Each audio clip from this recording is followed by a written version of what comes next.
PL protocolou um pedido na Câmara dos Deputados para que o plenário da Câmara, que tem 513 deputados federais, analise uma proposta que suspende a ação do golpe que tramita no Supremo Tribunal Federal.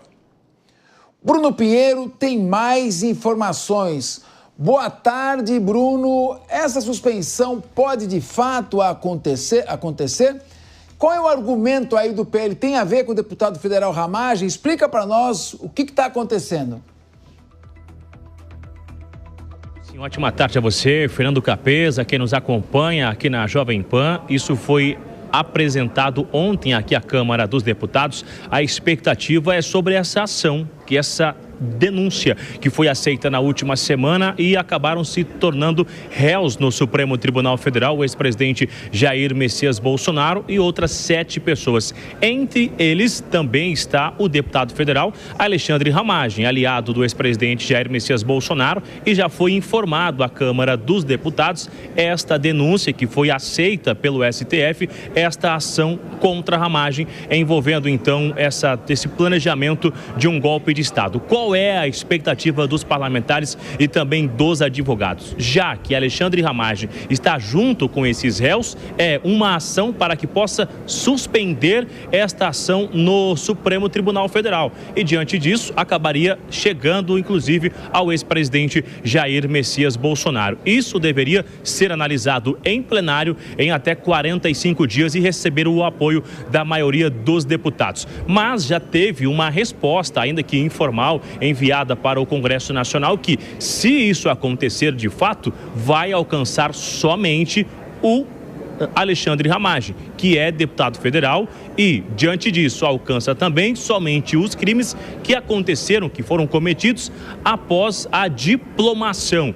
É importante ressaltar que a diplomação, ela aconteceu antes do 8 de janeiro, então ele estaria dentro do que diz então a Constituição, do que diz esse regimento sobre ser alcançado com essa suspensão dessa ação que ainda será analisada pelo plenário da Câmara dos Deputados em até 45 dias. Há um clima de otimismo, de tentar achar um espaço na Constituição, no regimento interno, para conseguir isentar ou livrar Alexandre Ramagem, mas ao mesmo tempo com colocar junto, enquadrar também os outros nomes, como os auxiliares, os militares e também o ex-presidente Jair Messias Bolsonaro. Isso vem durante toda essa discussão, o esboço sobre a anistia que é discutida aqui na Câmara dos Deputados. Diante disso, os parlamentares estão, inclusive, em obstrução, não estão registrando as suas presenças nas comissões, nem no plenário da Câmara dos Deputados. Então, é uma tentativa de conseguir afastar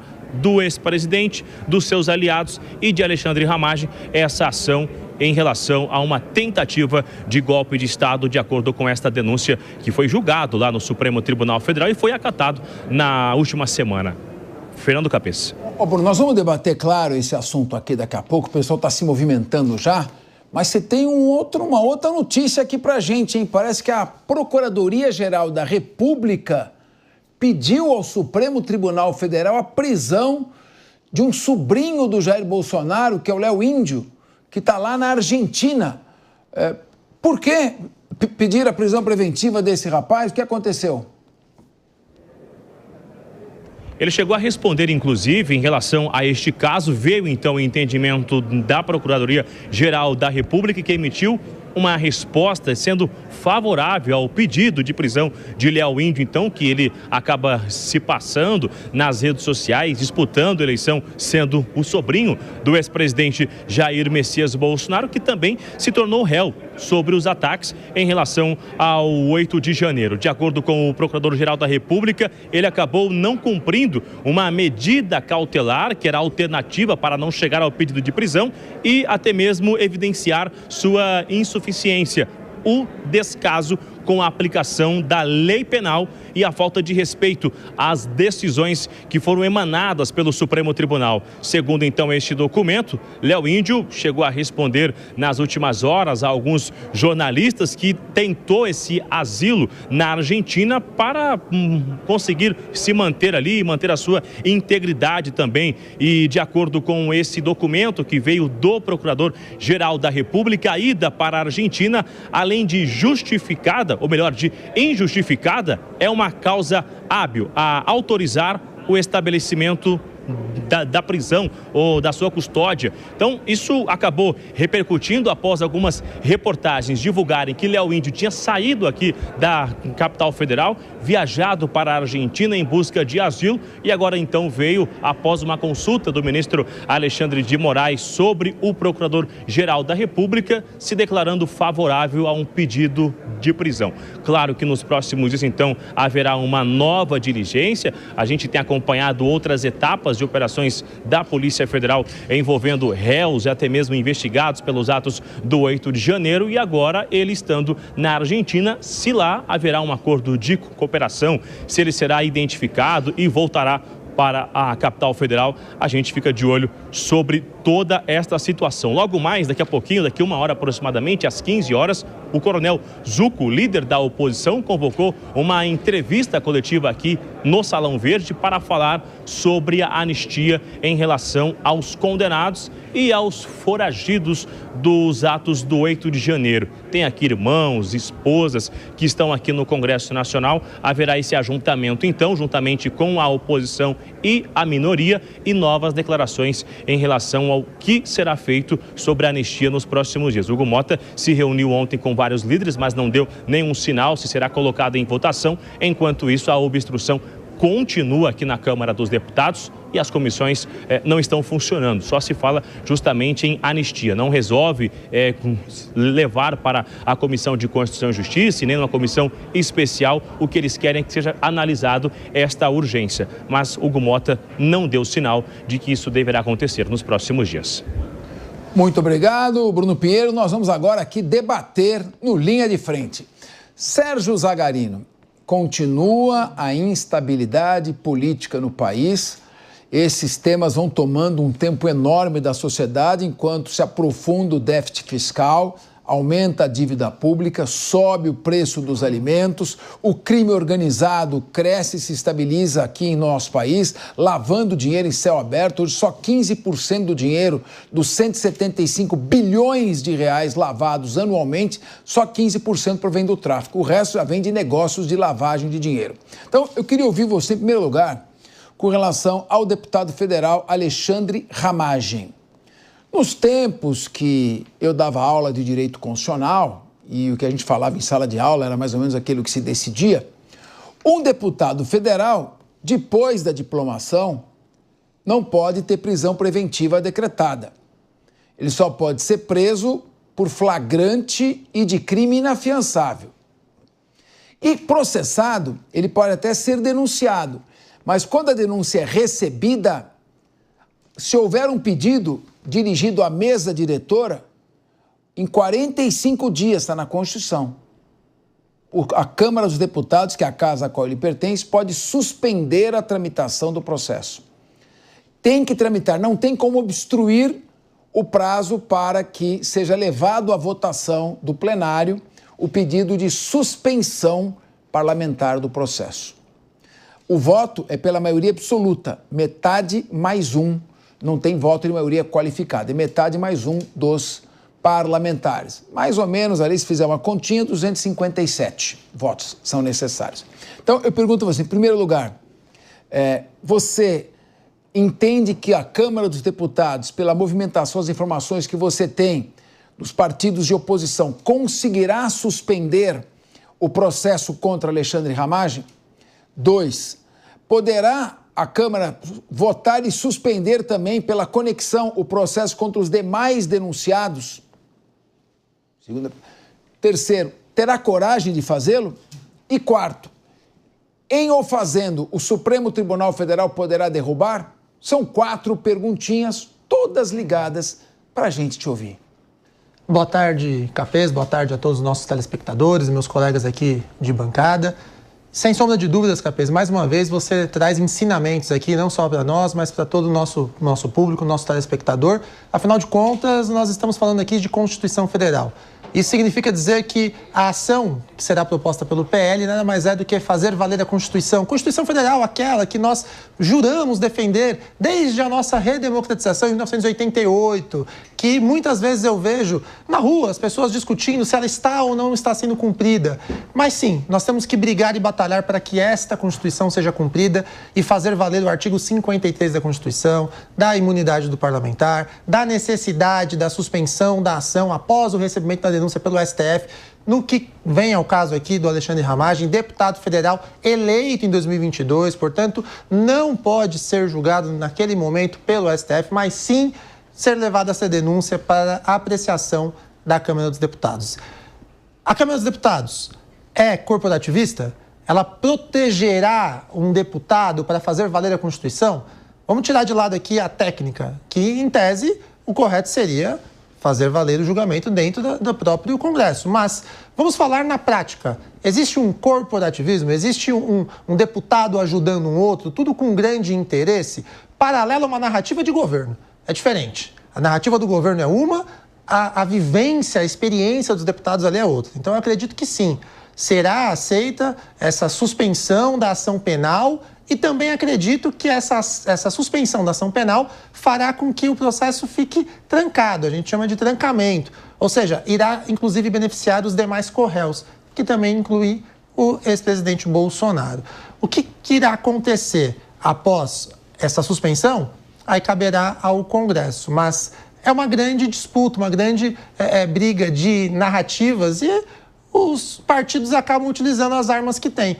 O partido base do governo tenta aniquilar e acabar com os únicos que têm chance de ganhar as eleições do atual governo, enquanto a oposição vai se sustentando com base na Constituição, que é o correto que deve ser feito. Esse é o meu posicionamento. Rodolfo Maris, o Código de Processo Penal, no artigo 312, diz que cabe prisão preventiva para assegurar a aplicação da lei penal. E o Léo Índio estaria na Argentina frustrando a possível execução da futura pena. Você acha que será decretada a prisão? Você acha que a Câmara dos Deputados vai suspender o processo contra Alexandre Ramagem, só contra ele ou contra os demais? E será que a FUNAI tem que intervir no pedido de prisão do Léo Índio? Deveria, né, Capês? Deveria. Mas boa tarde, Capês. Boa tarde, meus amigos de bancada. Você que está em casa. Eu queria ser tão otimista aqui quanto o meu amigo, doutor Zagarino, porque essa narrativa dele aqui, sendo totalmente parcial em relação aos fatos, parece que nós não estamos vivendo num Brasil. Essa é a grande questão. Eu não tenho dúvida de que isso não vai ter efeito suspensivo coisa nenhuma, Capês. Muito pelo contrário. Eles vão fazer aí vistas grossas para isso. Lembrando que o ministro Alexandre de Moraes sustentou sobre o artigo 53, falando justamente sobre a decisão dele. Então, assim, cabe agora desmerecer o que ele foi falado, ou contestar o que ele foi falado e fazer a sua própria análise sobre esse artigo. É uma manobra jurídica para que isso aconteça, mas eu acho que ao longo do tempo vai acabar perdendo força. Quer dizer, então a Câmara vai amarelar na visão do Rodolfo Maris. Mas eu queria ouvir aqui ele, sempre bem-vindo, sempre com ideias inteligentes e sempre polêmico, Paulinho Loyola. Boa tarde, Capês, boa tarde, companheiros da mesa, boa tarde a todos que estão nos assistindo, principalmente o pessoal do YouTube, que é tão carinhoso comigo. Bem, gente, vamos fazer aqui alguns combinados. O primeiro deles é ler, né, a proposta de emenda constitucional que diz: recebida a denúncia contra o senador ou deputado por crime ocorrido após a diplomação, o Supremo Tribunal Federal dará ciência à casa respectiva, que por iniciativa do partido político nela representado pelo voto da maioria dos seus membros, pode fazer algum tipo de suspensão. Ou seja, o PL está querendo, e aí eu tendo a concordar com o meu companheiro Rodolfo, só fazer barulho, né?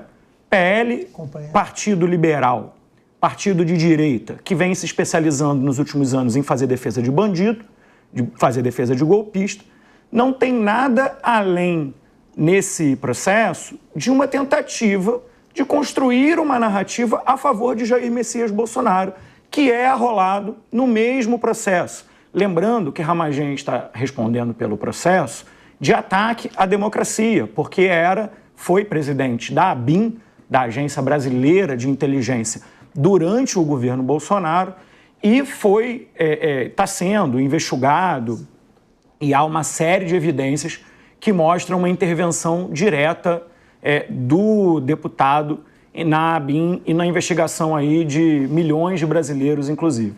Então, nada de novo, é o partido aí que representa a direita, que representa o ex-presidente, fazendo mais uma defesa de bandido. Muito bem. Até o Paulo falando da narrativa do PL. Então tá todo mundo fazendo narrativa de tudo quanto é lado, né? Porque narrativa é só o que a gente ouve falar hoje em dia, de uns tempos para cá. Minha querida Raquel Galinatti, o PL vai fazer alguma coisa concreta ou vai ficar só festeiro, soltando rojão e fazendo narrativa? Você concorda com o Paulo Loyola ou com o Sérgio Zagarini? Qual é a do PL?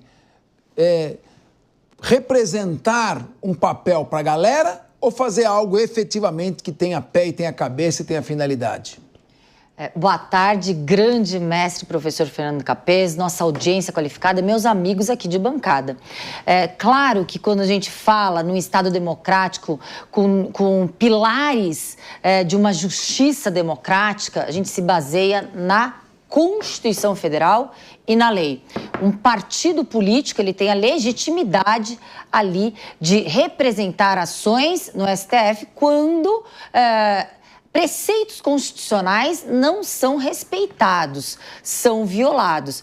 O PL está atuando como um ator legítimo da preservação de leis, aliás, de leis da nossa Carta Magna. Eu não consigo depurar por que narrativas, opiniões, ideologias poluem tanto sistemas que deveriam ser de instituições de Estado que justamente dão sustentáculo à nossa democracia. Será que ainda vivemos numa democracia plena? Porque o que aprendemos é o respeito à lei. Não podemos, por exemplo, como policiais, pensar em não respeitar a lei numa atuação, mesmo sabendo que determinada pessoa praticou determinado crime. Caso contrário, a gente tem até aquela teoria que a gente importou, teoria dos frutos da árvore envenenada. Qualquer ato que tenha contaminação com uma ilegalidade, todo ele se tornará nulo. Será, então, uma estratégia para anular todo este processo, porque as leis não estão sendo respeitadas? Será já uma estratégia para todos ali serem beneficiados? Porque foi uma atrapalhada jurídica, interpretativa, e isso nós não estamos cerceando a deliberação que tem autônoma o juiz, né? Que a gente fala aqueles crimes de a gente não está tentando criminalizar uma hermenêutica judicial, mas o que a gente quer é a aplicação legal da lei. Ela está clara. Todo parlamentar, após a diplomação, ele não pode ser preso em flagrante, ele não pode ser preso a não ser decorrente de uma prisão em flagrante de crime, inclusive inafiançável. Não tem nada mais claro do que isso. Então, realmente, eu não consigo desenvolver outro tipo de raciocínio, porque a gente teria que ter ali a regra do jogo muito clara. Qual é a regra do jogo que nós temos que debater?